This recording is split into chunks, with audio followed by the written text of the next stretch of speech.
I'm Duronimo, and I'm currently here with Rarko, but he's trying to get his camera to work right now. Heck yeah, bro.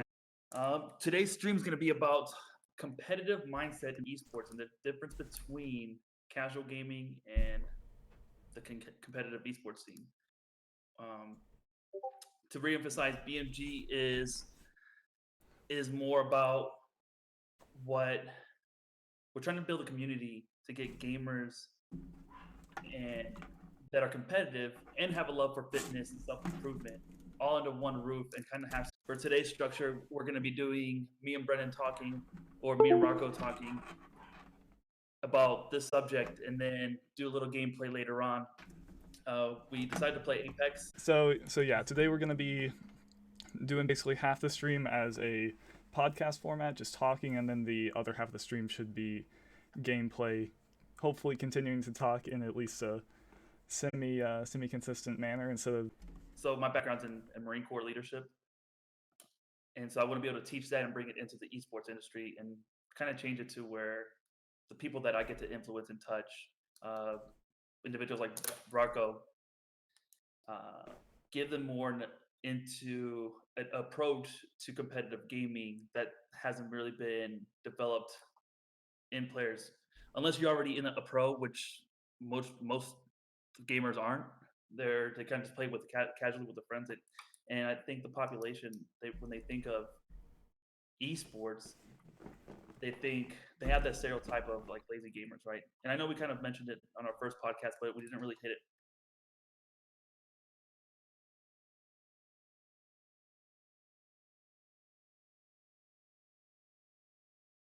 There's a difference between like having a pickup game of, like if we're talking traditional sports, a pickup game in football, like flag football with your friends right in the backyard, or two hand touch football, and a very structured league that you sign up for your school or college or anything like that. Complete two different worlds. You have a coach that has responsibility of you. You have responsibility to a team. You have a responsibility to show up to practices and push and give your 100% dedication. And it's a different environment than it is in gaming, or I guess what the general population thinks of what esports is. And so I kind of want to shed some light. If you find anything, I want to reemphasize, if you guys do find anything valuable from this podcast or stream, please share it with anybody. We're going to end up having our own YouTube channel set up. We haven't connected it yet. And we're going to edit these videos and make it a little bit more, I guess, accessible. So that way you don't have to follow us every single night at 8. You want to start off with, or what did you want to start off with, Duran? The assumptions that people make, I guess, about gamers, or what kind of thing? Yeah, I think one of the things that like for example, for us in the collegiate world, people are pretty surprised that we're playing esports, like an esports title. So I play League of Legends, and I think a lot of the general public doesn't really understand that if you're playing in the collegiate world, that there's multiple titles, right? They think esports is one whole thing, and if you play video games, that's all you play, is just you play video games. But I mean, we have 3 different teams on in Park, and that's basically like playing baseball, football, and soccer, all separate games. They all have their separate rules, and so we kind of. What are your thoughts about that, Brennan? Like, what have you heard whenever you tell people that you play esports? So I think that the easiest thing to think about whenever you have all different kinds of esports is that while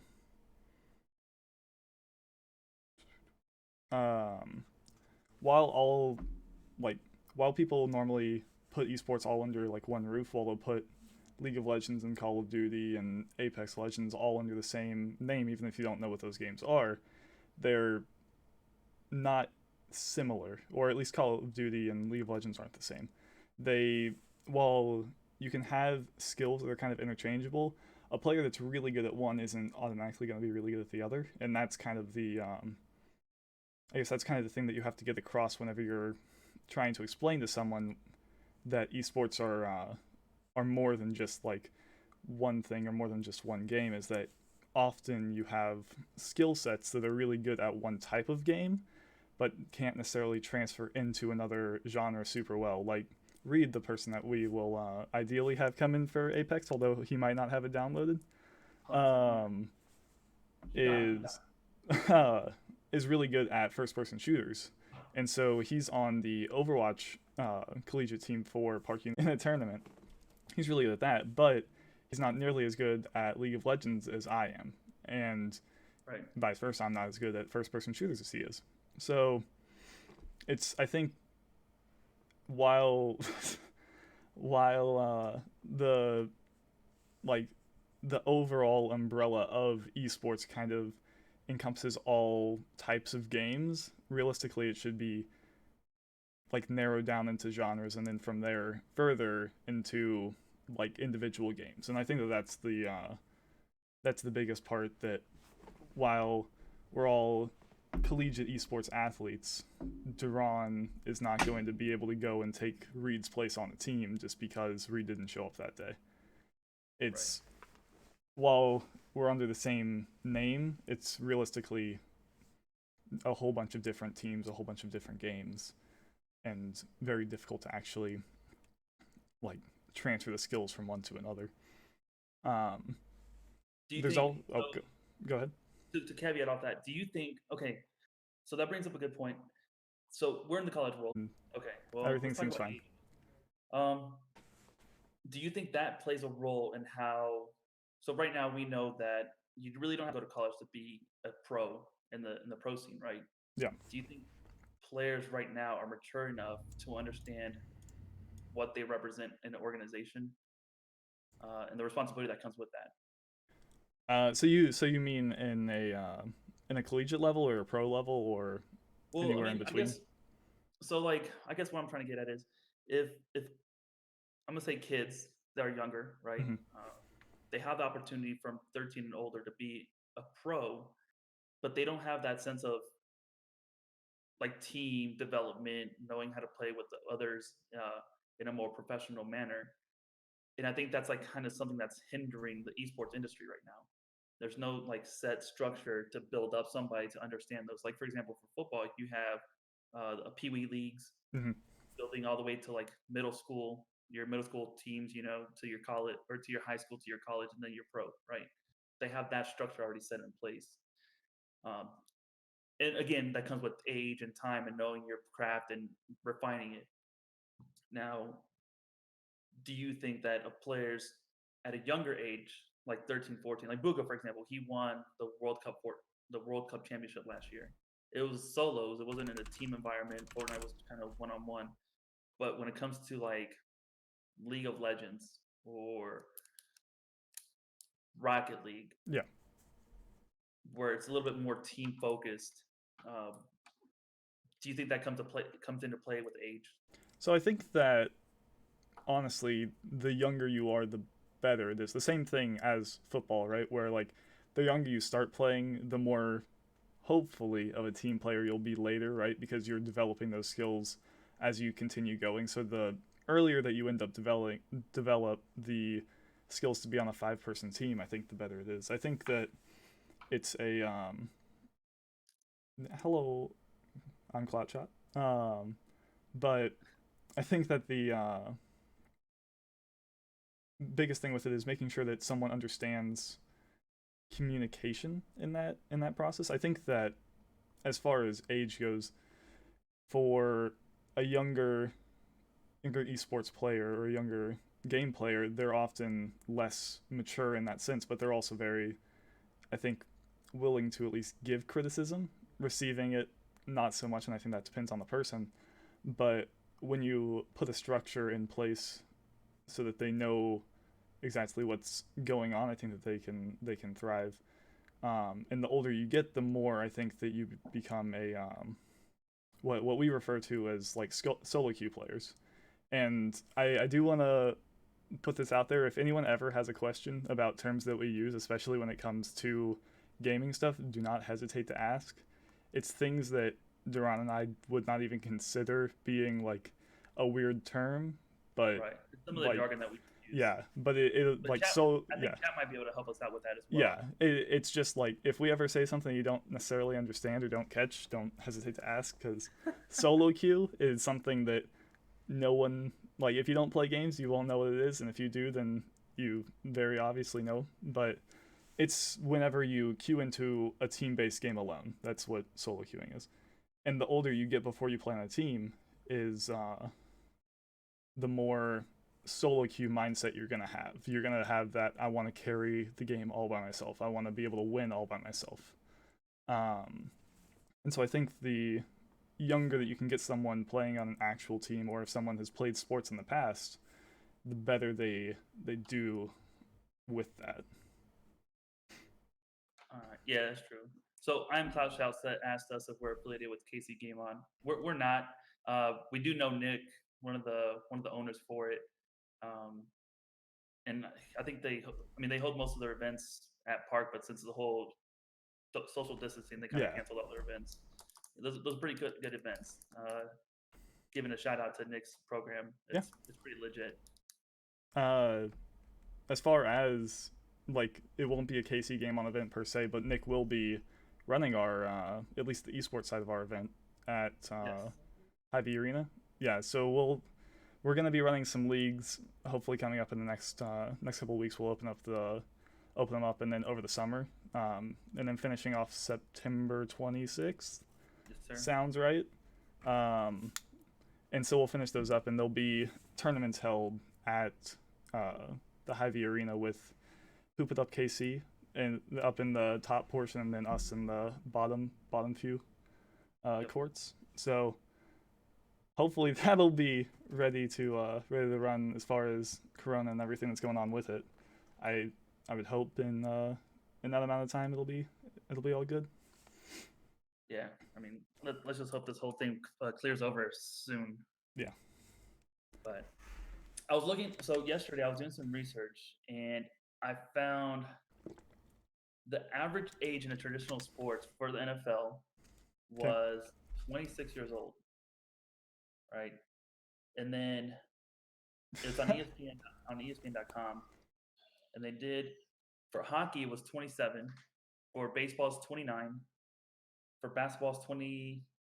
Round up 27, and then for League of Legends it was 21, which I thought was a lot older than I was expecting, a lot younger. So I think that as far as you expecting it to be a lot younger, I'd just account that for a lot of these players realistically became pros when they were like 17, and they've just been in the scene for a long time now. So that's part of it. Right. So I mean, surprisingly, so games that go a little bit trail back further, like StarCraft, the average age of a StarCraft player is 23. So I don't think there's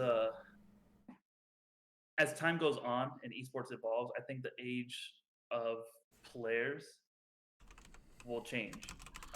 I know right now everything seems so young. Like, everybody has to be young to be current, but I think it's just the current flavor of the month, right? Like when Fortnite came out, it was more of a younger genre kind of game, so you see a lot more younger players playing it. Yeah, but I do want to.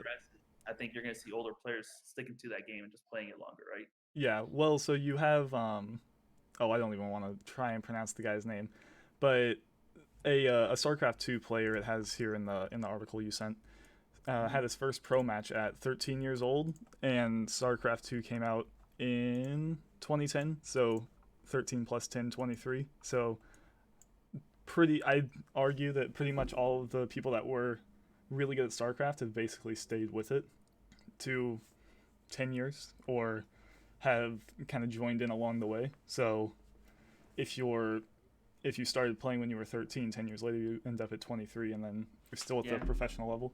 There's also, as far as ages, and I'm not sure honestly how much it matters science-wise, but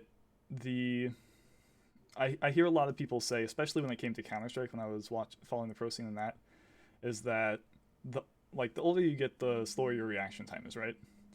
And so when it comes to Counter-Strike, which is a first-person shooter game that depends very, very heavily on reaction time, If you're slower than the person that's trying to fight you, then you're going to lose 9 times out of 10.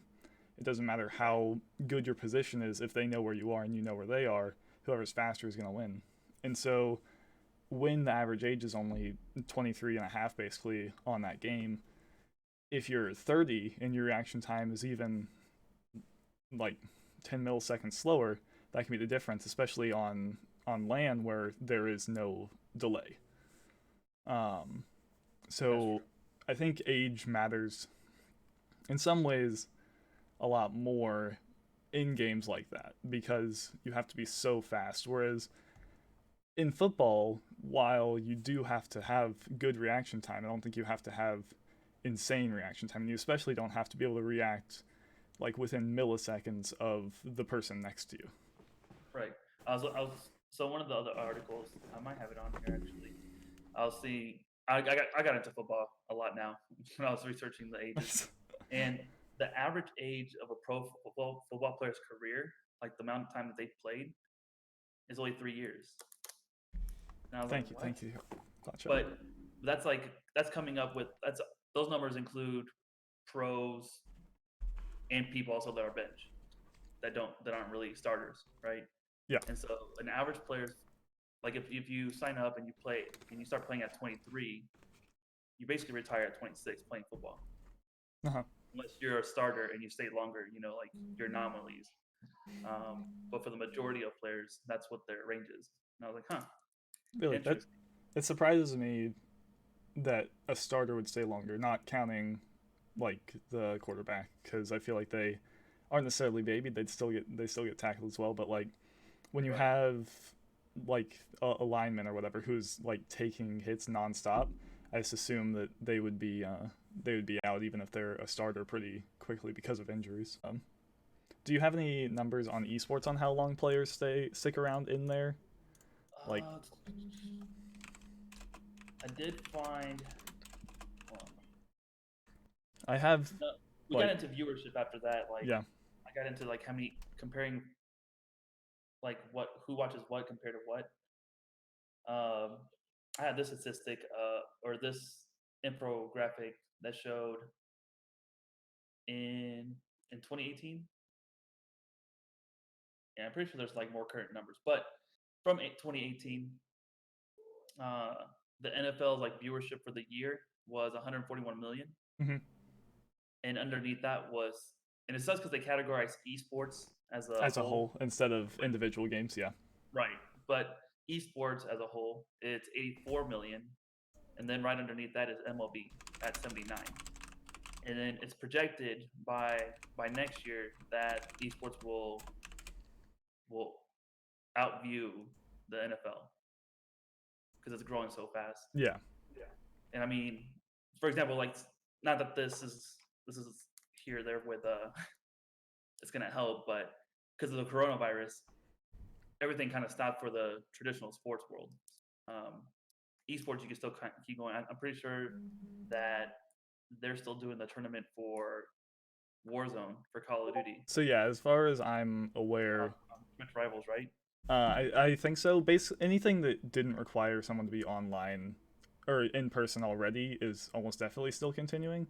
It's mostly the ones that were in-person events that got canceled or postponed, such as the NALCS, the North American League Championship Series, I believe is what it stands for. The League of Legends pro scene in North America was canceled for 1 week, maybe 2, I think.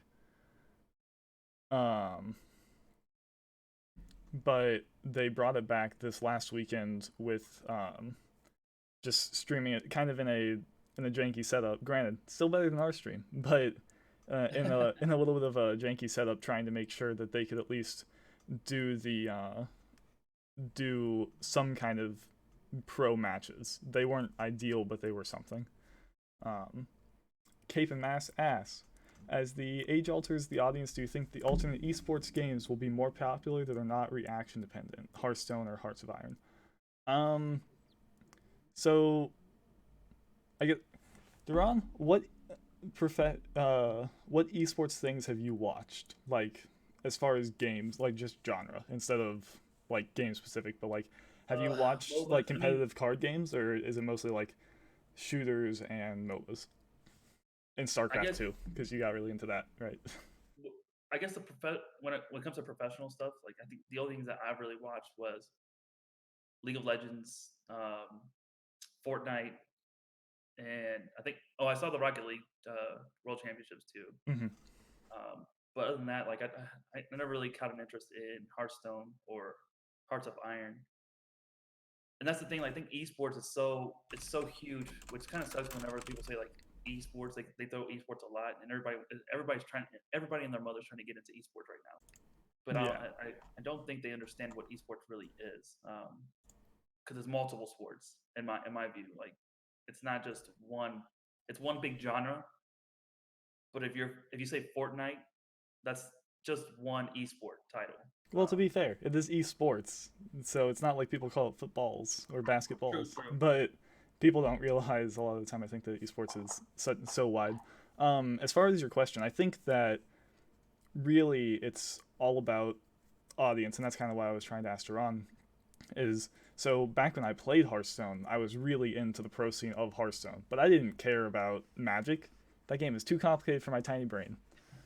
Like Hearthstone, super cool though.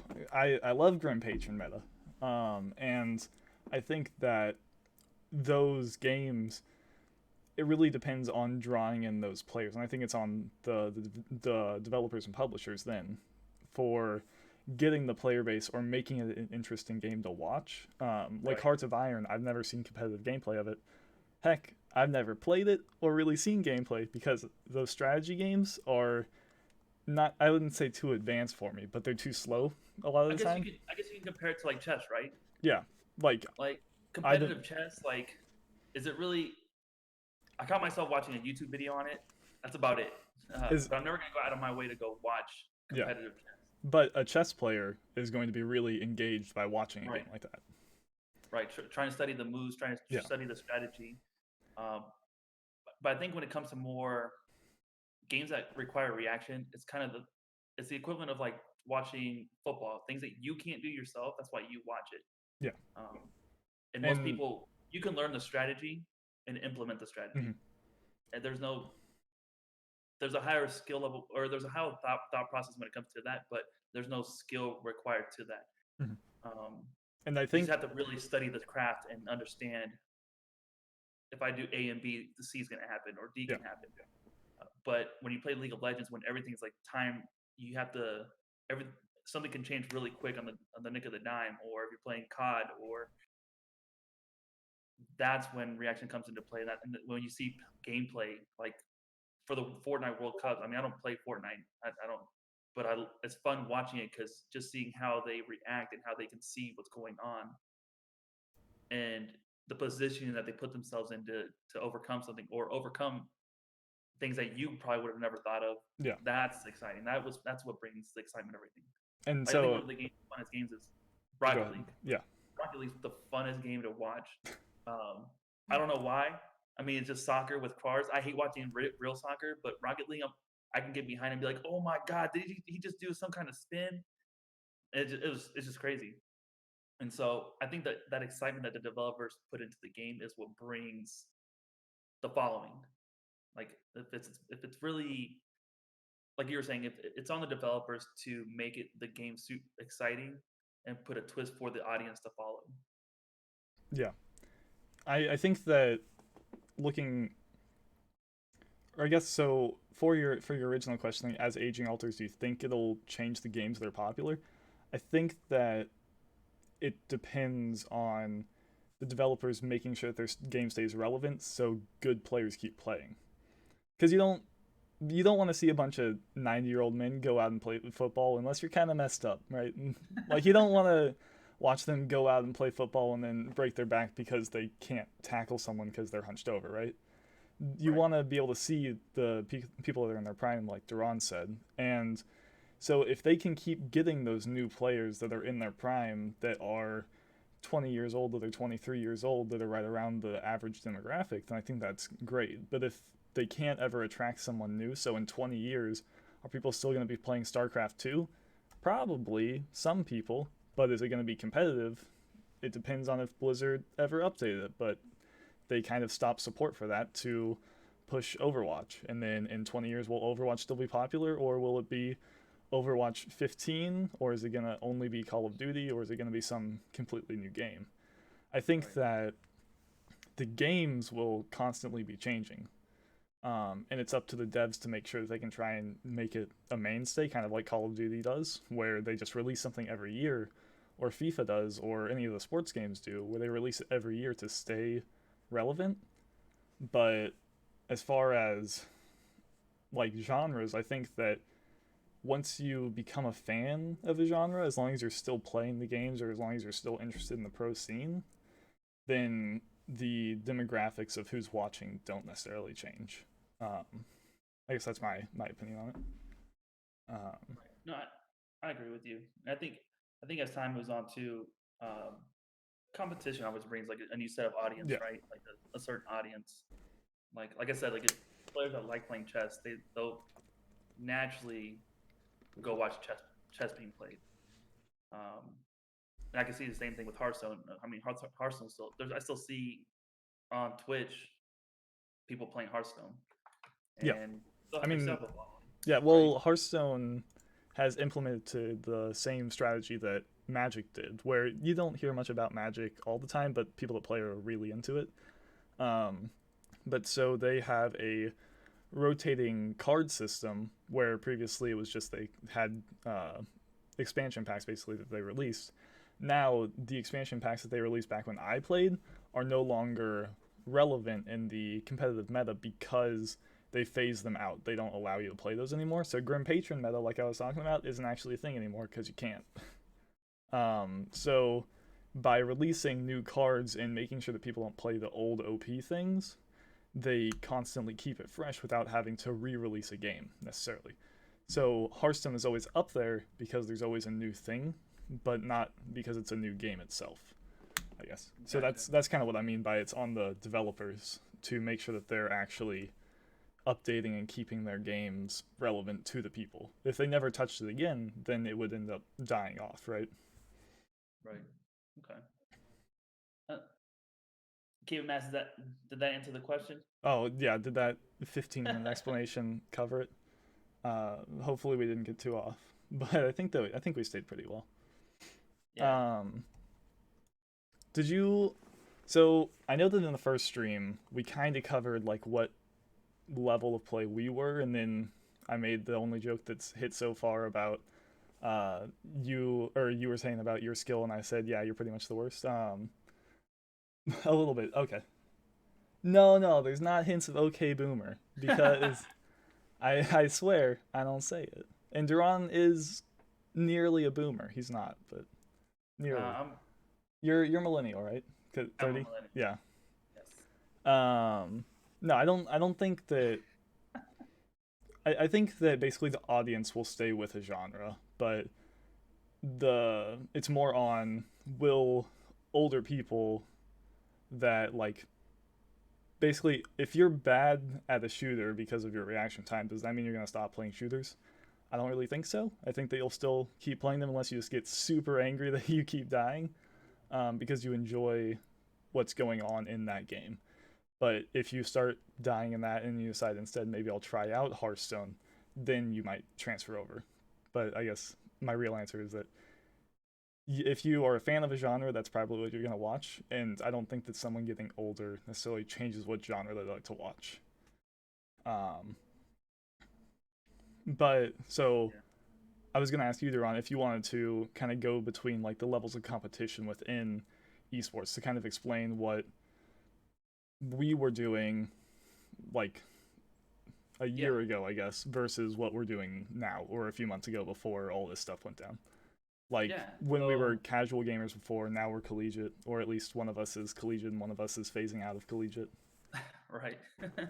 Yeah. So I guess before well before you I guess get into a team, right? This is where I think the stereotype comes into play when people say that they want to get into esports or they don't understand. It's you're a casual gamer. So we're trying to find an actual term for it, but all we found was casual gamer. Yeah, so a term that encompasses gamer a little better than just that word, because I think the Right. first word is like, or the list I kind of has is like casual, amateur, collegiate, semi-pro, and then pro. It, I think encompasses most games pretty well, although it changes depending on the game what you're called. But I think that covers most things pretty well. Right. I would say like if you're a casual player, you're just playing just with your friends to have fun. Hmm. Nothing very competitive. Yeah, Amateur is a little bit more like I you sign up for like competitions locally. You try I to get seen a little bit more. yeah, Right. I think that's when you start caring about the rank, I guess. Right. Is my opinion, because there's not league, like there's League of Legends tournaments around, but they aren't all over the place, right? So it's when Right. you start caring about your ranking alone, instead of like, oh, I'm having fun with this game. It's like, man, I really want to be good at this game so that people think I'm good. And Right. then I think collegiate, I think that's kind of easy to define. It's when you're on a collegiate team. Yep. And then you have semi-pro, which I am sure that almost no game actually calls it that, but it's double A baseball. Um, it's instead of I would being say the on, guys that are like higher streamers. yeah, it's upper level streamers. It's people that are the training partners for real pros, the people that want to be on the pro team but are like not good enough. They're the people that are either a little bit too toxic to be on a pro team or just don't have the right connections or are too old or something like that. They're very good at the game but not necessarily pro. And then the pros are obviously the ones the highest level of play. Right. Guys Um, are getting paid to make it to play. my I kind of wanted to talk about the like the evolution of someone as a gamer, and you kind of hit on this a little bit with the age thing, but like in my opinion, a lot of the time when you become a professional, you don't go through all of those lists. You don't become a casual, then an amateur, then a collegiate player, then you're semi-pro, and then you're pro. You go Right. from casual to amateur because you're carrying, and then you're pro. And you just skip collegiate, especially. Like if you're really good at League of Legends or Rocket League or Dota or Overwatch or whatever esports game, you're going to just go directly into being a pro. Unless you really care about school. You're just going to become a pro. Because they don't care about you going to college or making sure that you have an education the same way that kind of football does, where they want you to go through and be a college player and then you come to a pro team. Um, they don't have that like filtering process, I guess. Um, what do you think about that, Duran? Where No, and I'm agreeing with you. And it kind of so I think that's as time goes on, we'll see like a big change in how this whole process is changing. Like we'll see it all funnel just like the NFL did. Again, we're so early in esports that there's no set structure. Now a lot of the responsibility goes into the developers. They have the power, right? Nobody really has the power of controlling football because it's just a game that you could just pick up a football and just go with it, right? Um, I mean, there's divisions that there's leagues that start out off the whim, right? mhm, Um, but when it comes to like League of Legends, right? There's actually a company that owns League of Legends that has sole control of that entity itself. Like they dictate whether you can do certain things outside of it or make money off of it, do tournaments, and so as I think as we define responsibilities or as developers understand what responsibility they have for mhm. developing the game, if they want it to be an esports title, um, that process will be a lot more defined, right? Like you're saying as a developer that instead of the NFL telling you that you have to go to college, it's the game developer, so Riot Games for League of Legends, telling Right, you that in order to be a pro, we want you to do this first. right. Okay, And that makes sense. and it, and again, it's money, right? I Yeah. get it. They want to make some money, and so the more they can control, the more of an ecosystem that they can build for themselves. Um, which I don't know if that's possible anytime soon, or if egos need to be let go to to be able to open that up. But I know we're there's entities trying to form that up right now. Yeah, I think that makes a lot of sense. I think that is, while it's not necessarily maybe the cleanest solution, because you're especially going to have different developers choose different things. So there'd probably have to be some kind of intervention by one overarching authority to go like, hey, don't just let 13-year-olds come and play. Because I think that right now, in order to be a pro, you have to be 18 for North America, and I think in Korea it's 17 or something like that. It's Right. like they have the ages, but they don't have any requirements before that. And I think that's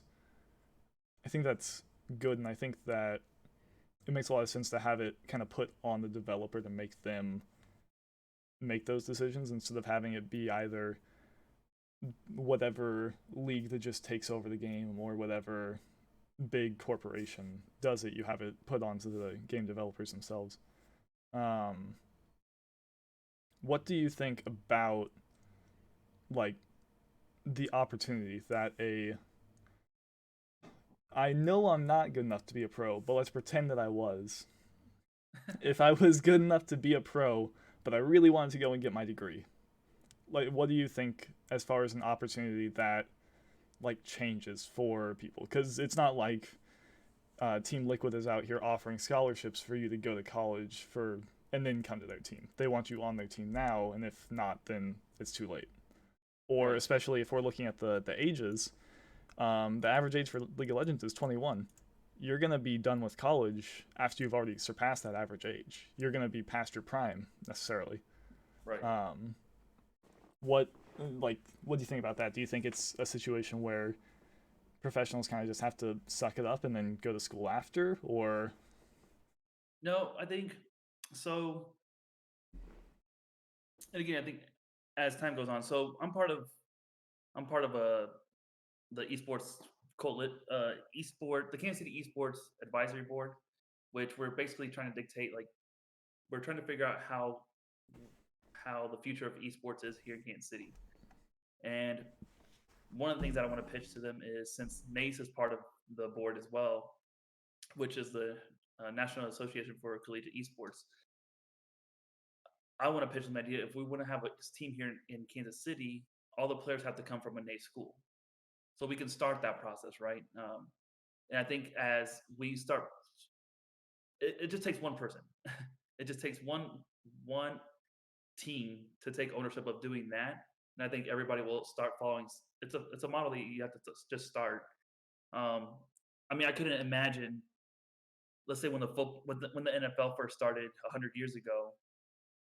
Keep in mind that the Super Bowl started 50 years later after that. mm-hmm. But let's say 100 years ago when they started, I couldn't imagine like how long it took for them to start getting organized like that. I would highly recommend or you keep talking and I'll say what video I highly recommend. Okay. If you're interested in the if you're interested in the story of the Super Bowl, so go ahead and keep talking. Right Okay. So I mean, I imagine it would take a little bit of while from day zero of the NFL starting to figuring out that middle schools have to have a football team, high schools have to have a football team, and colleges have to have a football team now. Mm-hmm. for them to start recruiting from that. Right? It took a little bit to do that, and I see the same thing with esports. Education's not going anywhere, and I think that's the fundamental place where everybody needs to learn. The earlier you can get a kid to understand the mindset of Yeah. what a competitive player is, especially in a collegiate world, I think the better a player you're going to have in the pro scene. Because a kid that plays by himself for 12, 13 years, and he's good. I mean, his skills are really good, but doesn't understand how to communicate with a team and in a more professional manner. I can't see that the if you have a kid that goes through the same process but goes in a structured manner of having a coach teach him and learn from his mistakes and so on and so forth and whatever, developing as an individual, that person's going to outperform the other player that did it on his own. Does that make sense? Yeah, that makes sense. And so Go ahead. I think it just takes that one. I really hope that it's us here that does that. But I think once we do that, everything else will fall in line. Middle schools will start taking it Yeah. a little bit more serious. Um, rec teams will be a little bit more serious, right? It just takes that one team to be like, hey, we're gonna do it. I think that as far as, especially I'd say on middle school level, I think in high school it's easier to convince, but to have someone just play a game of football in middle school is super easy, especially if it's like flag football, right? You just hand them a football and then you hand them flags or whatever you decide are flags in the game, and then they can play, and that's a $30 investment, right? Oh, Versus, I don't know, man. well, The, to have a I, real I team, played, it's I expensive. played in 8th grade. Yeah, well, I'm Right. not, and to have like a real competitive team, it's expensive. To get just someone into the game though, it's Oh, relatively gotcha. cheap. Whereas I Yeah. think that the barrier to entry for games is a lot higher. You have to have a PS4, an Xbox, or a PC, right? And Yeah. so are each of those schools, especially middle schools, high schools, like I said, when you have a football team that you're spending thousands of dollars on a year, I'm sure it's tens of thousands and higher and whatever. Um, but if I just lower it to thousands, are you going to be able to convince someone that they need to buy five gaming computers for people to play on competitively, or are they going to be like, why is the computer in that lab not good enough? Like why are our Dells from 2005 not good enough for this? I think the basics of it isn't because you can get a gaming PC for $2,000 right per, Yeah, and let's say for a middle school. yeah, I think it right now. I don't think there's a. I guess you can see it with our university, right? The higher leadership in our university doesn't really see esports as they do a traditional sport. yeah. They give more prestige to traditional sports rather than esports, right? Even though the numbers like in the public and the outside of the university show that esports is outgrowing any other sport. Like those numbers are growing rapidly, a lot more Hmm. rapid than baseball, everything else, right? And so I think as time grows, people will start seeing like, oh crap, maybe I need to put more emphasis on this structure. I need to put more. I need to do more to grow this thing. Hmm. Um, and so I think with I do believe give it like about like 5 years, a good 5 solid years of esports growing, and you'll see the change in the. I'm excited within the next few years that even for Park, like I think it'll change dramatically Like and how seeing everything is going to be viewed. not even how it's structured, but how people are joining, or how Right, many people are coming along, kind of thing. Like instead right, of, I and mean, all it is structure. yeah, and then you can kind of pulling numbers out of nowhere, but if I remember right, it was something like 8 players last year for the League of Legends team. Realistically, it was like 5 players with like a couple people that were around sometimes. If Coach is still watching, she can definitely give the numbers. Um, but this year we have 20, at least I think 21, I had 25, 22, 22. Yeah. But I think we have higher now because we've pulled in more Rocket League people. eight But players. Yeah, Katie yeah, Mass is saying that they had 8 players yeah. last year. So Right, we've grown to 3 times that size. And that's right, just from telling people about it. And so the more structure you have in actually recruiting those people and get it in having knowledge about the program, the like faster it'll grow, and especially the better the program gets, the faster it'll grow. right. Like our Rocket League team is nutty, and we got enough people trying out for 1.5 ish Rocket League teams. But realistically, we'll be able to have 2 Rocket League teams that are at a really high level next year. Right, So just it'll consistently make it better and better. right. As far as the video I was mentioning, it's AFL versus NFL by Company Man is very good description about the rivalry and how it ended up in the combination of the or NFL overtaking the AFL and combining with them, and then the Super Bowl and how that came out of it. Hey man, rivalries bring progression. Yeah, that's why people are excited about the XFL, Yeah, I'm super because excited. it will ideally make the NFL try new things and make it better. Because that's what, during that rivalry between the NFL and the AFL, the NFL adopted the rules that made the AFL more fun to watch. And so they changed some of the 2-point conversion is from the AFL, but the NFL adopted it because it was more fun. Right. So it's just those kind of things when you have to, you wouldn't think of it alone, or you might not think it would work, but when you have that second opportunity. I wanted to hit on, and I guess it kind of goes into the mindset actually. So what are your thoughts? So you being a collegiate player, Yeah. when to play on a team, how much time commitment is required of you at a minimum, on paper, and what in reality it's really required of you? Yeah. Thank you for coming out, Cape and Mask. I appreciate it. We appreciate it. So literally from Park University, it hits right around 20 hours a week.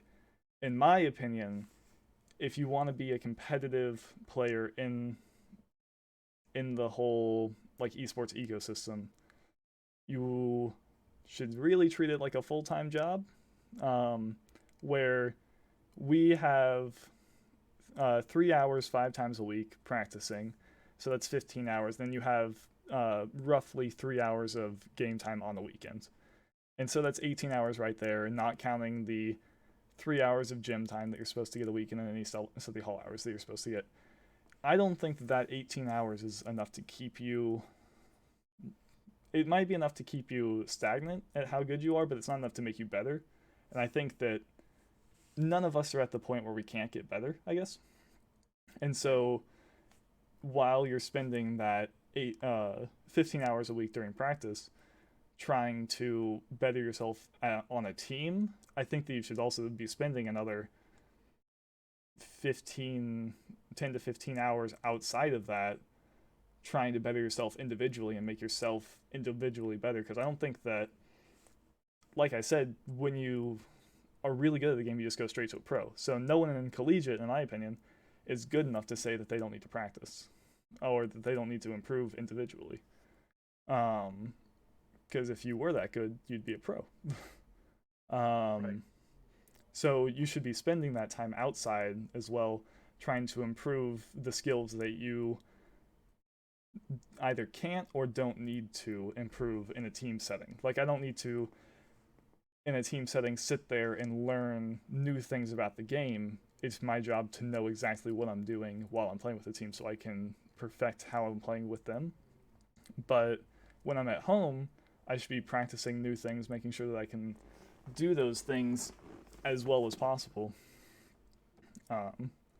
What's your opinion from because you've played normal sports, not on a collegiate level, but in high school, right? Right. But again, I wasn't good. Well, yeah, but from maybe you can pull from your experience of knowing good players. How much time did they spend? Well, of practice, gym, and at home practice. Well, I mean, good players train all year round. Yeah. There's no stopping. Even in the off season, right? We had guys that would go work out every single day and get trained by their coaches. Still, they get more special attention too, just because you are more dedicated, which makes sense. I wasn't very dedicated. I'm pretty sure my junior year when I was playing football, when they told us to go to summer off-season practice. Yeah. I showed up for one day. Oh my God, Duron. I skipped the whole month or the whole summer. And again, I wasn't a very competitive player back then. I didn't become competitive until I joined the Marine Corps, and I didn't understand what intensity was, or teamwork, or leadership, or anything like that. Just because it was never really instilled in me when I at a younger age. And I do think you just have to have the right mentors to teach you that, because all those are just skills and a mindset that can be taught to anybody. And I think the younger you can get it, I wish I would have had it at a younger age, or role models that were able to teach me, or that pushed me. I think it would have been better off. I would have been better off to be, I guess, to practice in a competitive sport. Mm-hmm. I would have gave a little bit more oomph, or gave it all, and whenever I played football or track. And so, I mean, I wasn't good. But that whole mindset changed once I joined the Marine Corps. Just because you can't really be bad. I mean, you can, but then may God bless your heart if you are. Yeah. I wouldn't let that happen. I've heard stories of people that Duron thinks are bad Marines. I won't make him recite them now, but they aren't very nice. So would you how would you compare the time spent, I guess, as a as a collegiate athlete between the two? Or what was your opinion? Is it roughly I the same think amount of time, more in a traditional sport, more in esports, I think the more? benefit that esports has to traditional sports is you can literally practice at any time, every single day, all day, any day. You don't get the same fatigue that you do in real sports. So, but I know when I was playing, I don't know if it's because I'm older than you guys, but my forearm was starting to hurt. Yeah. My hand was starting to cramp up some, and so I mean, there's still an ability to pay attention to stretching, Mm-hmm. keeping yourself in shape. That little aspect of it can help you in the long run, for playing. I know it's like whenever I'm playing, after I get done working out, my gameplay's a lot better. At least after the pre-workout has wore off of me. Um, but beforehand, if I was to play a game, I just know my mind's not there. Yeah, we saw Um, that. We saw that yesterday. yeah, yeah. When Again, I haven't played League in sure, such a long sure, time. sure. But yeah, I'm a lot more focused after I'm done working out. So I think that's another thing too that comes into play is in the sense of real sports, right? You're In traditional constantly sport, like you are constantly working out, yeah. so your mind's always active, right? You're always thinking of how to better yourself. But I think the traditional athlete doesn't really think of that in that manner. I Um, think maybe I'm trying to think about a good way to compare it, but I think that the best thing I can come up with is in a traditional sport, you're constantly working and you can constantly remind yourself that you're working because you're running around. You're doing stuff that makes you tired, right? Whereas when you're playing a game, while sometimes have sometimes my wrist hurts or whatever, and that happened especially when I was playing a lot.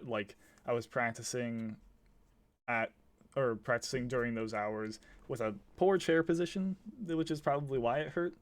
But then also playing 5 hours at home as well, and then waking up super early and going in and making sure that I had everything done. And during those times, I could feel it, but it's never during the game that I feel it, right? right. You get tired in the middle of a game of basketball or a game of football or baseball, assuming that you aren't just standing still in the outfield. You're getting tired sometime, and so you remember that. But when it's mentally draining when you're playing esports, right? You're not Right. physically oh my god, I'm still out of breath, or if you are, please get help. You should not be. No, Um, there was a few days where after practice, I'd come home and I'm like, oh my god, I am so exhausted. yeah, I didn't do anything. All I did was it's the same way as dealing with idiots at your work. It's draining it draining in a it's different way. mentally challenging. Yeah, you didn't beat up the guy at your work, but you really don't like him, and so every time you talk to him, it just drains you. But I think it's just mentally draining, and you don't recognize that when you're playing the same way as when you're playing a sport. You're constantly remembering that you're working, and I think that eventually you devolve esports into playing a game, which is I think one of the biggest issues that people have to address to be really good, is that you need to constantly be working at it instead of using it as basically fun. There should be other activities for that, I guess. Right. I mean, I do think that if if you're playing right, um, you should be able to. I don't think we take. I think we take it for granted for when we're playing to take our breaks. And I think that does cause a lot of fatigue. I know, for example, we'd be playing. and again, it comes with structure, right? Yeah. And understanding that when to take a break and when not to take a break. In football, you have, or in just traditional sports, you have the luxury. If you're in practice, you can reset, Yeah. restart, right? And unless, like, I mean, we experienced it this past year in a lot of practices. If you're not scrimming, which is playing against another team that's solely there just to practice with you, Yeah. you kind of can't reset. It kind of sucks. You can't really practice those mechanisms, those timings, and everything down unless you have somebody else on the other end that's willing to reset with you. Yeah. And And I so think like you just have to play a full game. just to describe it, you can't like jump in and out of games, especially in League of Legends. In some other games you can, but in League of Legends you'd get a penalty for jumping out as fast as possible, and Right. even as fast as possible is technically only 15 minutes. So you have to wait Yeah. that full 15 minutes to do that. Or if you need to practice playing at the end of a game, you can't just get to that end of a game. You can't get to the 10-yard line. You have to play 25 minutes to get to that point. So it's just really inefficient to get there, which is what Duran is talking about. Right. And so, and I think we take it for granted for like taking those breaks. And I think that takes a wear on our bodies. And,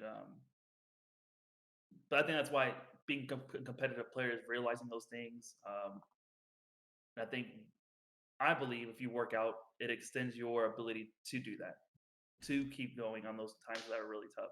Mm-hmm. But yeah, I guess it's just building an endurance of gameplay. Yeah, I think it's staying mentally aware during gameplay.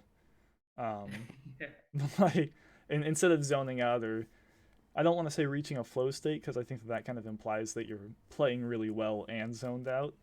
But reaching, like, you reach a state of either indifference about the game or a state where you're just no longer critically thinking about it. You're just kind of going through the motions, which is Right. like it's bad. It leads to more losses than wins. Right. So, do you want to hit on your Yeah. mindset list for competitive players? It's a little long. Do you want to hit each Well, I individually, got or 10. do you want to? Yeah. It's only 10. All Well, yeah, right. that's a little long. So I made up this. I was thinking like, what a competitive player, what kind of a mindset they would need to have, and so I made up Duronimo's mindset list for competitive players. And the first thing that I have on there is attitude. A lot of players coming into when it comes to competitive gaming, again, they're coming from when they hear playing esports, they don't really understand what esports is, so they're coming in with the mindset of, oh, I get to play video games for fun, and it's not for fun. It's Yeah. You have to have the right mindset of like, I'm coming in here to compete, to win. This is I kept telling the guys this past year is joining is not having fun is not fun. Like winning is fun. Yeah. And having the drive to win is that competitive spirit that is needed in a team, not joining to have fun. It's really hard to explain. I guess the best way to explain it is I love the Marine Corps to death because they teach a spirit of we are the best. We are the best out there compared to anybody else in the world, and it kind of changes your demeanor of how you talk to other military units like out there in the world. Like if I was taught to the British Marines or the British Army, you can just tell their demeanor towards us and us towards them that they know who we are as Marines, that we think we're the best. And everybody knows that. Like it's just a thing that the Marine Corps strives really hard for the first 3 months of training to instill you that you are a warfighter and that there's no other better warfighter than you. Like we're called modern day Spartans. So Yeah. that's what they call. That's what we are. So, and so having that mindset, I think, coming into a competitive team is what's needed to be. Well, I mean, you need to have that, right? And not be positive about it, not be negative, not thinking that. I mean, I guess I fall victim to it sometimes too, when I just say that, man, I suck. yeah. Right. Well, yeah, so I But I think that understand that I need to get better if I want to be a very competitive player. Yeah, well, it's like Mutager 74 over here said in the chat. Is it's not just grind or not just winning, but grinding even if you're losing. Just like Yes, making sure that that's huge, huge, huge. even when you lose, you're staying positive about the game, or at least you're not getting into that like tilting, getting mad at your teammates, because that never helps, especially if you're saying it out loud to them. Like it feels nice to you, but you're gonna lose the game because of it 9 times out of 10. You need to be able to either let it all go or keep those feelings to yourself until after the game is over or whatever, because you don't want to get banned and you don't want to lose the game. I also Right. wanted to say thank you, Miguel, for the follow. Duran Okay. missed it, but I appreciate it. Appreciate it, my man.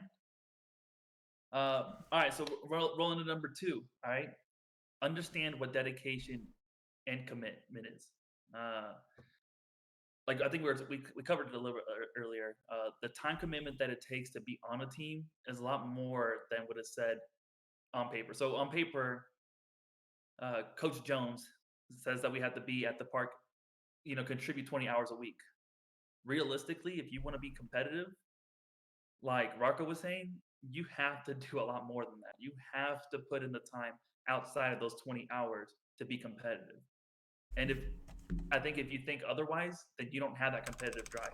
If you don't think that you have to put in more time than everybody else, you don't have the competitive drive to be on the team.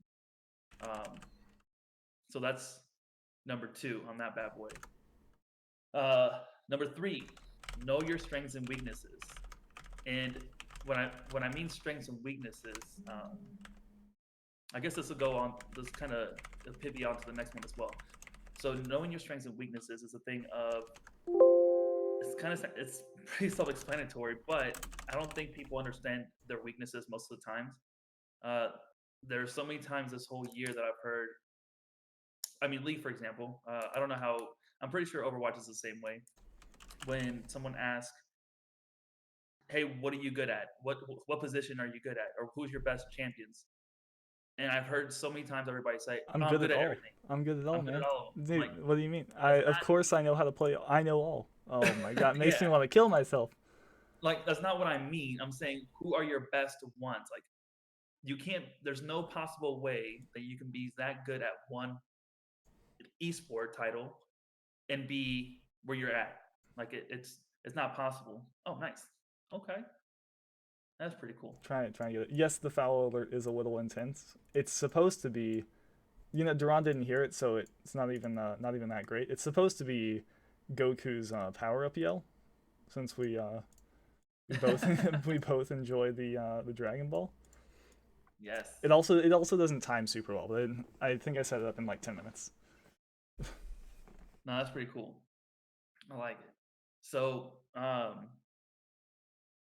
what was that? Where did I Oh leave off? jeez, were you on 3? Yes. No, but like, how people always said that they were really good at Oh, good everything. at all. Yeah. There's no possible way you can be good at everything. Like, it's not possible. You need to get over yourself. Get that ego out of here if you're going to be in a competitive team. Understand that you only have a few that you're really good at and perfect those. And if I would say you would heck, I don't even think I'm that good at any position. I'm really not.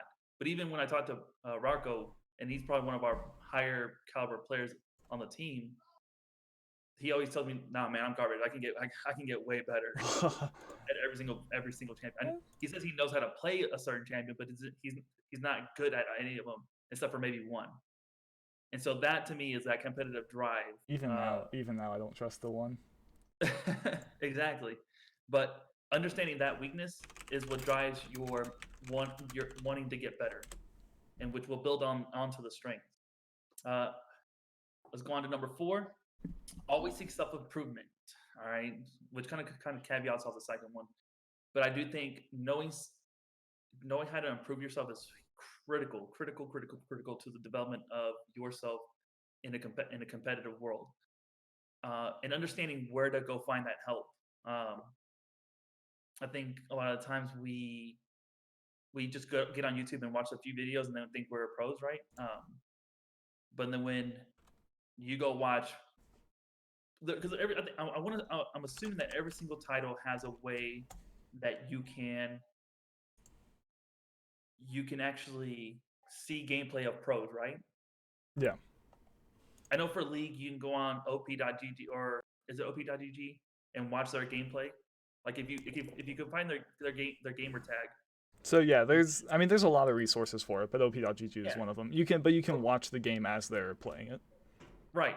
And so you can literally see what they do, just study that one pro, in the pro scene as they're playing ranked or 5v5 or anything like that, and kind of emulate that.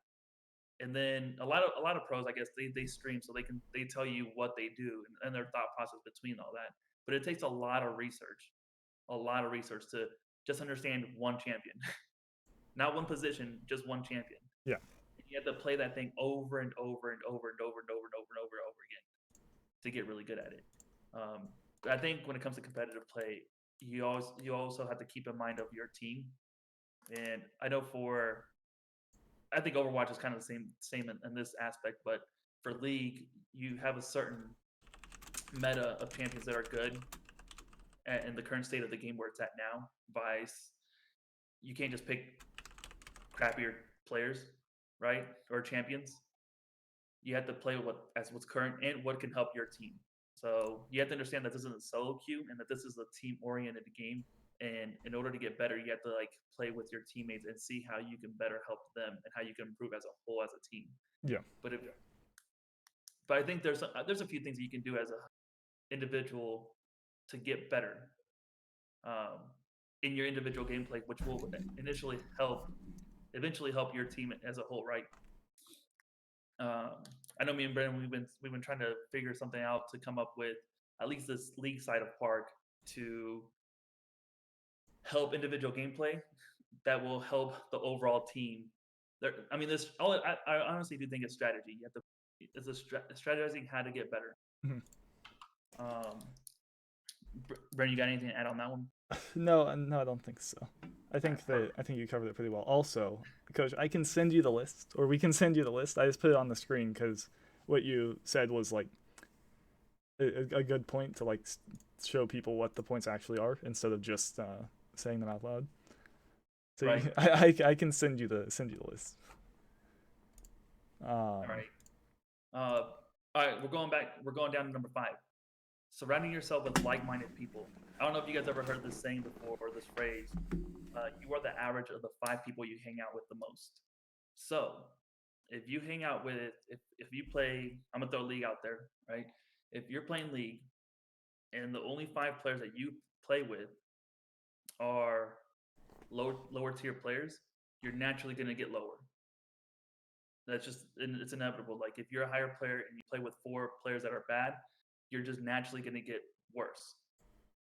If you're a bad player and you naturally play with 4 good players, you're naturally just going to get better, just because they're going to be able to teach you and so on and so forth. So knowing who you play with and who you don't play with will help you in the long run in your development for your competitive mind.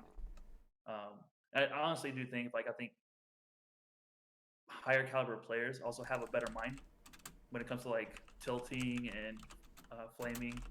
I'm not saying everybody. I mean, not everybody's perfect, but I'm just saying for the majority on the pro scene, they're able to keep their cool when it comes to playing.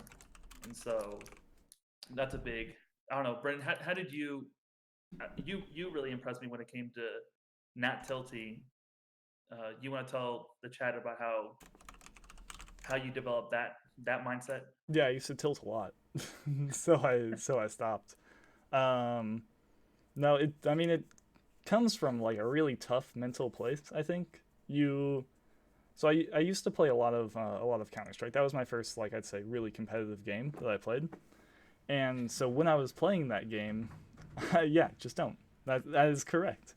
When I was playing that game, I used to get super mad at people.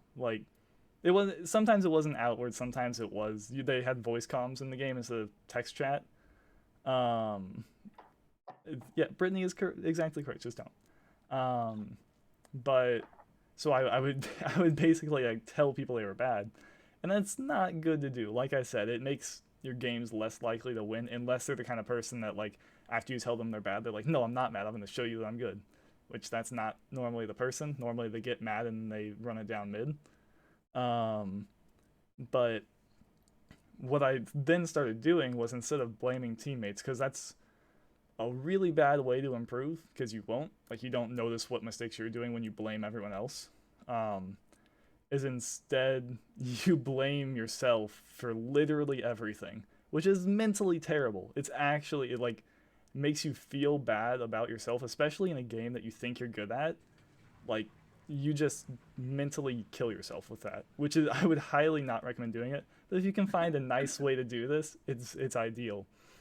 But I blame myself for literally everything until I stopped feeling that that was my fault. Like, until I stopped thinking, man, I probably should have just told my teammate not to run in that way instead of letting him do it. Like, I should have, man, that's my bad. I could have been watching that angle when I was already watching something else. Like, it just taking the blame for everything and, like, to your team and also, like, to internally, just, like, saying that it's your fault. And that really, like, humbles you, I guess, when it comes to the gameplay.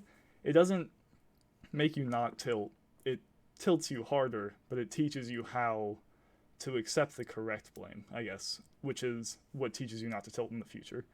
It doesn't feel bad to me when I lose a game because my team is doing bad. It feels bad when I win a game and I'm doing bad, because I'm tilting that I know I can improve, not because my team is doing poorly, I guess.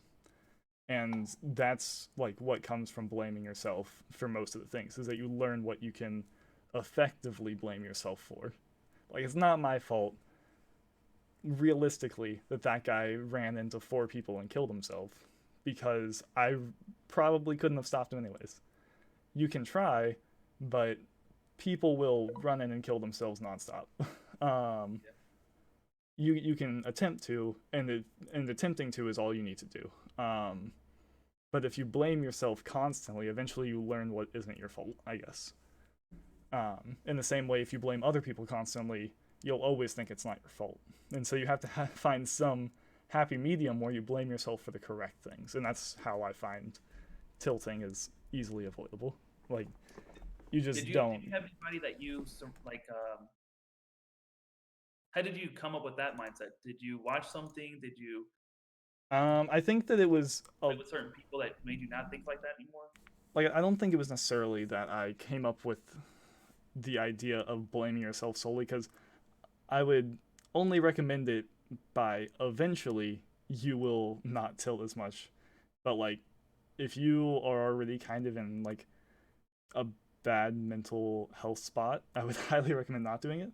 No, I don't think anyone should recommend doing it, because I just don't think that unless you're like really strong or have a really good support system that you can do it yourself. But it really stems from the idea that blaming your teammates is never good, and that's what I kept seeing. Like, in order to improve at a lot of games, stop blaming your teammates, find what you did wrong.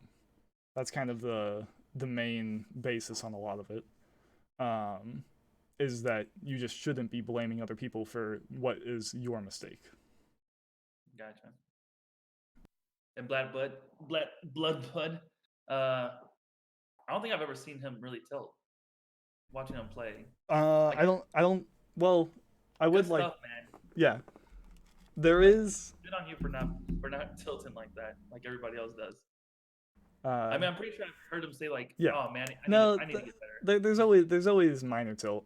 There is also 2 forms of tilt in my opinion, where there's like internal and external. Where like internal is you're like really mad but you never say anything, or external is when you are yelling or typing into your teammate telling them they're garbage or whatever. Like, internal, you're still mad at your team and blaming them, but you don't tell them that. External is when you're telling them that. So, like, internal is still the better version of tilt, but it's still not great. Yeah, it's not good for your mental. Yeah, but like, if you can see someone that looks like they've never tilted before in their life because you've never heard them yell, but really they might just be very angry inside, staying silent about it though. Yeah, I can. I mean, that's happened a lot too this past season. Yeah. But all right, moving on to number 6, having a sense of stewardship in the team. So what I mean by that is having a sense of ownership that your team is your team, and that has a huge mindset shift once you start thinking like that. You are responsible for your team. So when you lose, take the loss. When you don't show up to practice, when times are crazy because you have some kind of animosity with another teammate or anything like that, that's your team. Treat it as such. And if you do it, that's that's yours. That's nobody else's but yours. And I think that has a huge play when it comes to, if you're trying to be competitive, you can't have a mindset of like, oh, well, this is my team. I'm only here just to be here. You truly have to adopt it as your own to be competitive. Um, I don't think any of the pros,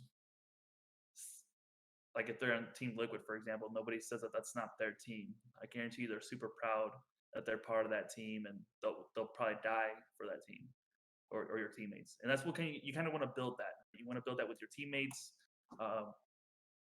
and so on and so forth. Going on to the next one, having a sense of camaraderie, which kind of piggybacks off the last one too.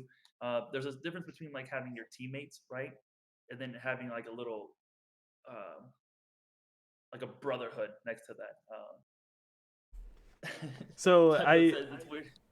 I have the exact same thing where when I'm playing with Nathan, especially in solo queue, I get way more toxic than if I'm playing alone. I think it's partially the people you play with, like Duran was saying, like you're the average of the people that you're around. If they're at least a little bit toxic, you're gonna start being more toxic because that's who you're used to. Also, if they're your friends, I think you're much more open to being toxic about the random person on your team. Like when you're playing alone, you aren't going to yell at that random person because they're a random person on the internet. When it's you and a friend and a random person, you're going to tell your friend how bad that random person is. Right. Yeah. Like you can, I think it's partially like what Duran was saying, and then partially just like being so comfortable around that other person. Right. I mean, I guess that's cool. That brings up having a sense of camaraderie, having a sense of like brotherhood with your team. So, like I was saying, there's a different sense of, and I don't think we did a very good job this year, but I think we're gonna try to refine it for next year, or at least for our Of park is like being a unit, a team, like right. being Like so, together you as have one thing instead of your 5 team separate stuff people. that you do Yeah. at practice, but then there should be a sense of like building trust outside of practice, so that way there isn't that animosity when it comes to everybody getting together, right? Yeah. Start building up that friendship of, so because I think if you all develop all that, you're essentially going to have a better way of telling people or giving criticism, receiving criticism from your friends, rather than being upset that some random person's telling you, "Hey, you suck." Well, I'm not going to see you after practice, so I don't care. Yeah. And so, And I think that is like, especially in a team environment, the like viewing everyone as an equal and accepting the criticism from each person instead of going like, but I'm not going to see you for the rest of the day, or I only see you a couple times a week, or like right, you aren't going to be here next year, or whatever. Like I think that always making sure that you view them as the like an equal, or even in some cases, like if everyone viewed the person next to them as like more knowledgeable, at least in something, then like as long as that's all the way around and there isn't one person that everyone views as like the idiot. But as long as everyone thinks that the person next to them knows more about something, or they always have something to learn, I think it's really good.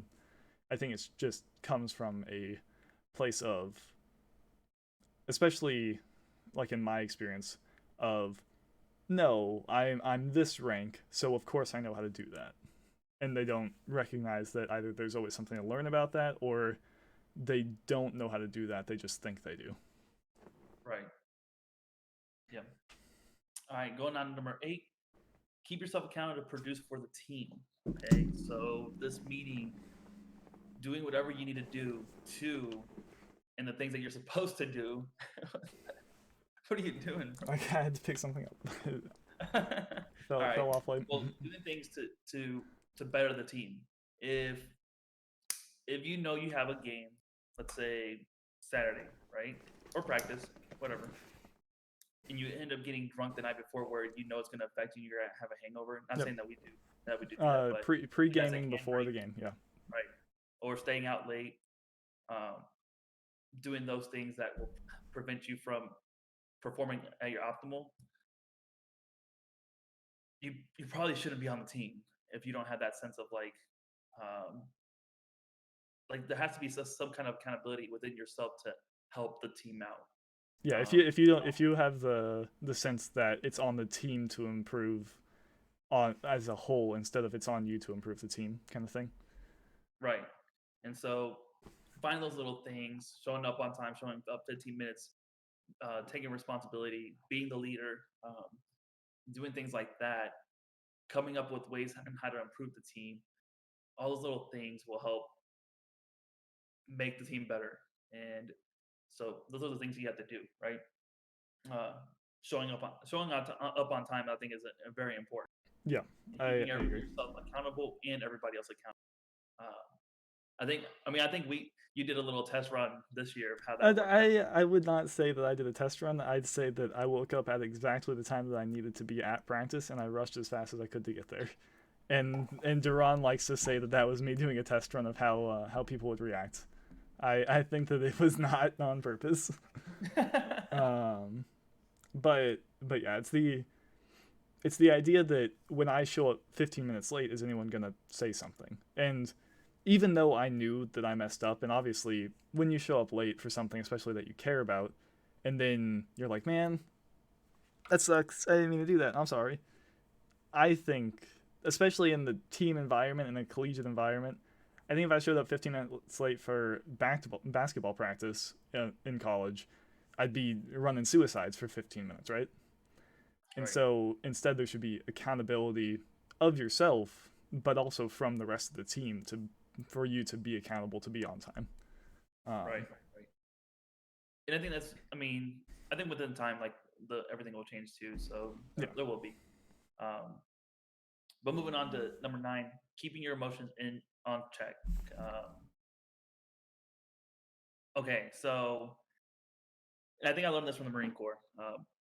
Whatever happens outside of the team environment stays outside of the team environment. If you don't like someone's personality outside of the team environment, keep it outside of the team environment.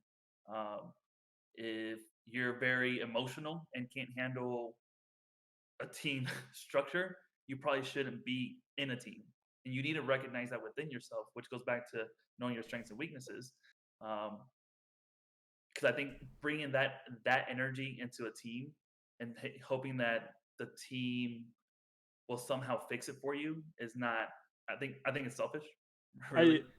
I agree with you. I think that, to be fair, if you yes, from a standpoint of if you don't think there's anything wrong with you and you don't think that that is an issue, then you don't belong on the team. But I think that if you have the viewpoint that you know that you aren't accountable, you know that you wake up late and show up to class late every day or whatever, if you are willing to change that and accept the punishment that comes with it, I think that you can be on the team, not on the varsity team, but on the developmental team, which we'll have next year, right? Then I think that as long as you're willing to change and improve, then as long as you're willing to change to try and make sure that you can keep your emotions in check, I think that there's a place for you to develop, I guess. Yeah, but I think a lot of the things. I think this comes within the play with maturity and age. Yeah. A lot of the players, again, they've never been in a team atmosphere, at least for esports, right? They've never been before. If they were to join our team, right, our esports team, they never joined a team beforehand, unless they did traditional sports. Yeah. But even then, I don't think some people probably didn't have the right mentorship to keeping your emotions in check. All right, later, Blood Bud. Miguel. Thank you, Miguel. I can't pronounce your name like Duran can. So. And I always mess it up. Yeah. Thanks, Miguel. I think a lot of times, like some people don't have weren't trained like that, and so they let their emotions get the best of them. And again, it's training. All it is training. You have to understand how to control your emotions, and understand that you're in a team. Practice is meant for practices and to fail, so that way, whenever you're out competing in an actual competitive game, you already got the failing out of the way, and you can just focus on winning. But I think a lot of times we don't have that mindset. It's more, I want to win in practice. Yeah. And not learn anything.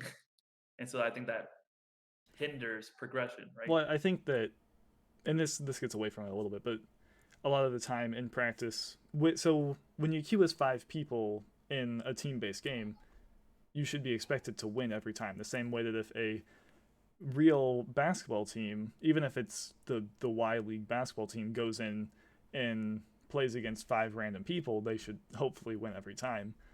When you're playing as a team, that's true, and that's why when you lose in practice, it feels so bad, because you're thinking like you're playing like a team, when realistically you're playing as really those 5 solo players just all queued at the same time. And so you're not playing to improve individually or improve as a team, you're playing to win as a team, which isn't what you should be looking for. Right. So that makes sense. All right. And then last one, respect team structure and understand your role within that team. So, and again, I think some people don't, a lot of players that come into the esports program don't understand hierarchies or how everything's set up, and don't understand. I really do think, I guess it'd be the equivalent of you when you, from the coach all the way down, right? If you were to get a job and you like that job and you want to stay in that job and not get fired, you treat your boss or manager, whoever's in line above you, with the utmost respect, right? You're not gonna come in and say, "Hey, F you, man, I'm gonna show up late whenever I want," and they expect to have a job still. Same thing with this. If you're joining a team, the higher authority is your coach, and then it trickles down there from whoever she dictates who's the next in power, which is team captain to whatever, right? And then if you think that if you're competitive enough, first off, the most competitive people, I think, will naturally just take the team captain role or figure out ways to take that spot. Even if they aren't the team captain, eventually they'll start like taking the role of the team captain without the title. Right. It's inevitable. Like you can teach leadership, but naturally, if you have 5 guys that don't know anything about leadership, there's going to be a leader within those 5 guys. There's always a leader somewhere. It's just up for that one person to take ownership of that. And so, if you do want to if you do have a competitive mindset, you will naturally take on that role, just because it's inherently in you to want more. I don't think I've ever seen anybody that hasn't had that competitive drive that's not in a higher authority, like, because that's part of being a team captain, is you want more responsibility, you want more, you want to seek and be better than everybody else. Yeah. And because you want to be, in that position. So, but yeah, so those are my 10, I guess, I don't want to say rules, but that's just my list, I guess, for it's Duran's 10 commandments. Yes, my 10 commandments. And I could probably add some or change some up, because I think a few of them kind of fit it. Now reading them out loud or saying them out loud, they kind of like go into each other, right? Like keeping your emotions in check and then making sure your attitude is positive. But no, they can be like refined, I guess. Yes, those were kind of spun up like the last few days. Yeah. So, but yeah. So for the format that we kind of had, we were gonna we did pretty good, actually. Yeah, we talked for longer than we have in the past. Yes. Who knew that having topics would help? We're a little bit more structured this time. Let us know what you guys think in the chat of how this structure was compared to the last ones. Yeah, I also wanted to say, as far as we've hit the topics that we wanted to talk about, but if you guys have any questions, feel free to ask or provide input or anything like that. Either at the end, like now, of the podcast segment, or just during the talk. Either way is good, so that we can either continue talking or find something new that we might not have thought about. Oh, there's someone right inside here. There's two. I'm shielding up real quick. Ah! I don't know what's going on anymore. Also, tell me how the camera and everything looks. I only barely tested this out before we were able to start. I have garbage guns right now. I'll let you know. On top of the stairs. One.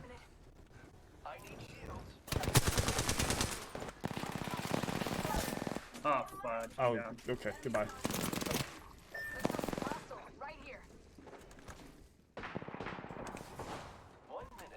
Can you go this way? He dropped. He's executing. Did you say he executed you? No, he was going to. Oh, I can't shoot through that. Okay. The ring is in close proximity. Crap. Less than 1 minute. They're healing up. I'm outside. Are you? Okay. Oh, we really should have let me get that.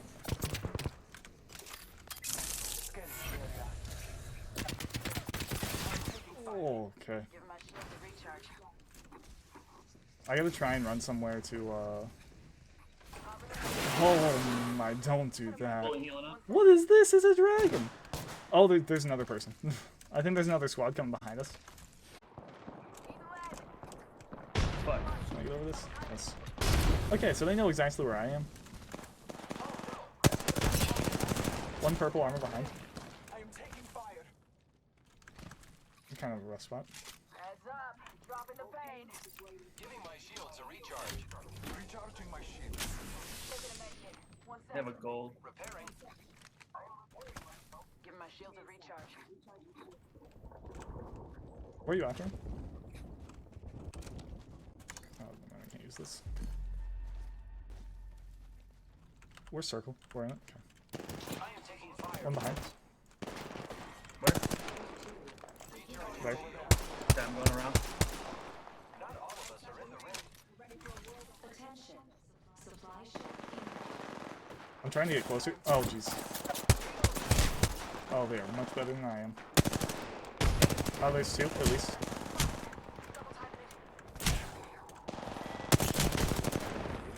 Shotgun. Who do you have? One top of the roof. Roof is lit. No armor on the roof. I have a heal. Recharging my shield. Oh, fuck, I'm dead. I am taking fire. On my marker. I have been down. Uh-oh. Dang. Alright, that was a little rough. One lit. One super lit. Okay, and I'm out of ammo. He's inside here. Damn. Ooh. Okay.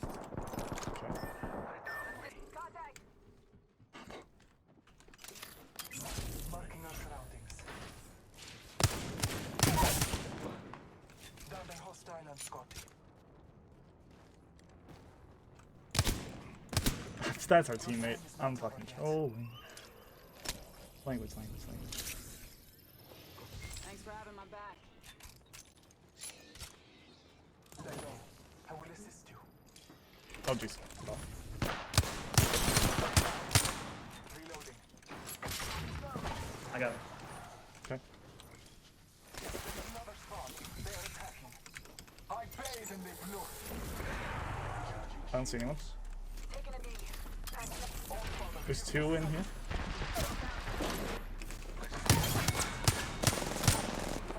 Oh, it's another bloodhound. He can see you through his smoke.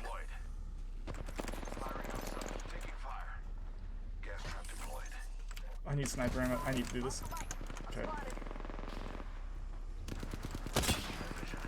Fuck. Gotta reload. Fuck me, man. One lit. Relocate here. Multiple squads attack. Be aware of the reloading. Subject down. I can't open the door because of the body. Rewards in that care package could be a deciding variable. Ah, fuck, you got me. I should not have walked here. Oh no! I walked to the wrong spot. This time my damage should look good. This girl's executing me. She got me. Forward. Damn. I'm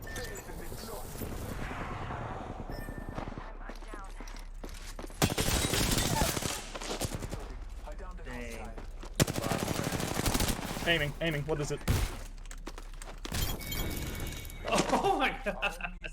Your time is not over yet. Dude, I traced that guy so hard. Thanks for that. Alright, yeah, I'll take that. Time to drop shotgun. Roger. I need shotgun. Oh, people. Let's explore Maybe this a side. shooter nearby. Target over there. They spotted me. Can you smoke it? Taking shots. Frag out. Nope, not yet. I'm taking fire.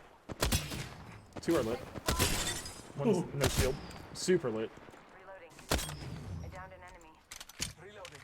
Is this triple take? Yeah, I really need to hop up for this. Here's some heals, John. What's up? I gave you some heals. Oh, thank you, I'm sir. a hacker. Oh, geez, they're hackers. Need to recharge my shields. Just a med kit. 1 sec. Alright, I'm not ready for this.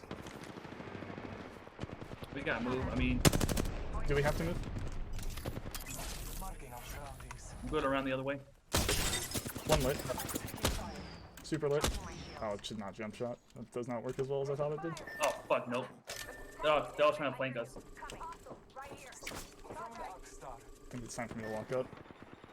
Oh my god. Only you and me left. Not sure. Yeah, either there's 2 teams or they're flanking us. John, I just want to say that you're basically entering this game away. Dude, you're killing it right now. Trust in the old father. Alright, let's go. And fire, man. Oh, I'm not killing it. Reloading. Yes, you are. Not killing it, not killing it. Not killing it. Or the other guy's helping us too. I don't want to do that, that's pretty annoying. Oh, he's killing it. Making contact with enemy. Reloading. Contact with hostile. Contact. Hostile right here.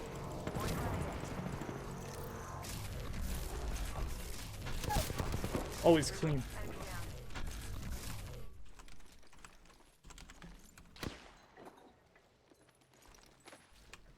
Recharging my shields. Pull back, dude. Pull back. I'm trying to get info. Hostile smoke.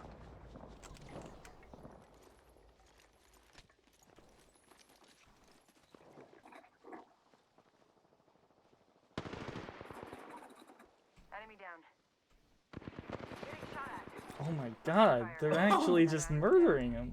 I should have jumped into the smoke, I think. Going to face. Contact with target. He's coming to you. Oh, my head. Reloading. That was the last Damn, one. he lit them all up. Oh bro. my god, he's nutty. Dude, he's- he is Insane. the Just OG like, right now. what the... Healing my Oh, I got a Phoenix kit. Never mind, cancel that. Myself up. This is perfect. Heads up. Is he messing with us? This guy's actually a pro. You got me playing with pros, Ron. Dude, he's just messing around. Okay. Here. Sniper. Oh, that's so good.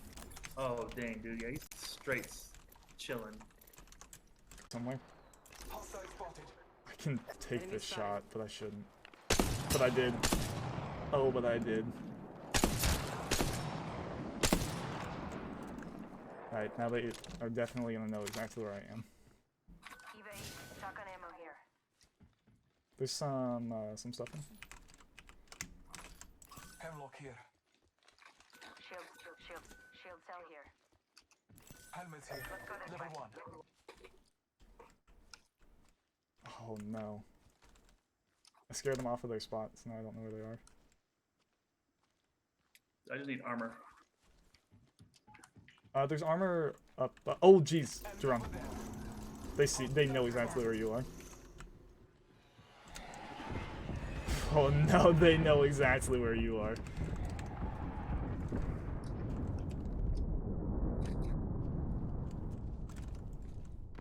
Do they? The 100%. What do you mean? Aim, aim, aim. Oh jeez, there's two squads. Nothing over there.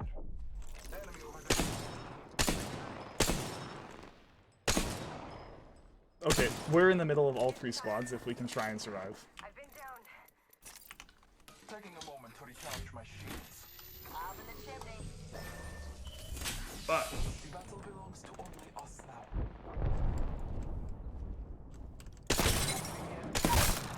One down. I downed a hostile. Where at? I'm just gonna kill him. Reloading. Took out a hostile.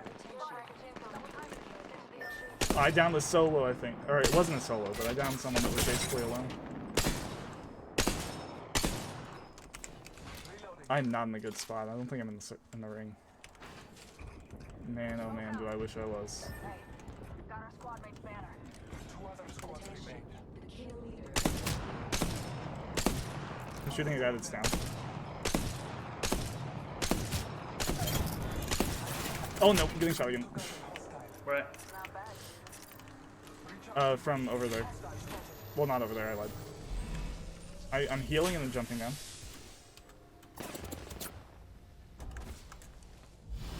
Oh my god, such a bad spot.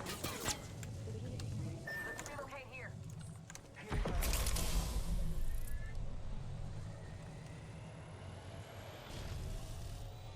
Give me a sec. Are you healing up? I think someone's near me. Yeah, they're far though. Look out. Taking a moment to recharge my shields. I'm almost ready, almost ready, almost ready.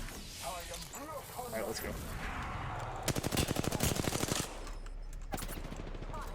Double timing it. Incoming. You're between 2 squads, John?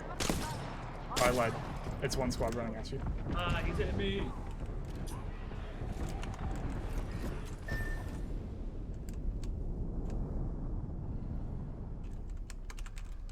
I have no grenades. Of course not. Why would I would pick up grenades? Grenades are for babies. 3 squads, where's the other one? Come on. Time graces me. Perfect, perfect. If I walked into a mortar. Recharging my shields.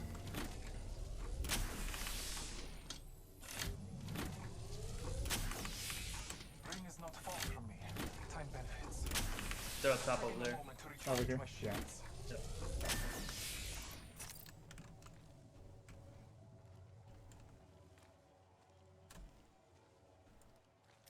Half a minute. Where's the other The squad? ring They is were down near there. to me. They probably moved up already. Yeah, they're getting in the circle. Yeah, this doesn't suit me.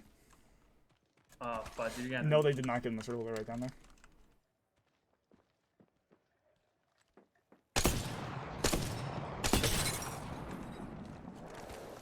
Seconds until I close in. Scanning the area. I'm getting second. I don't care.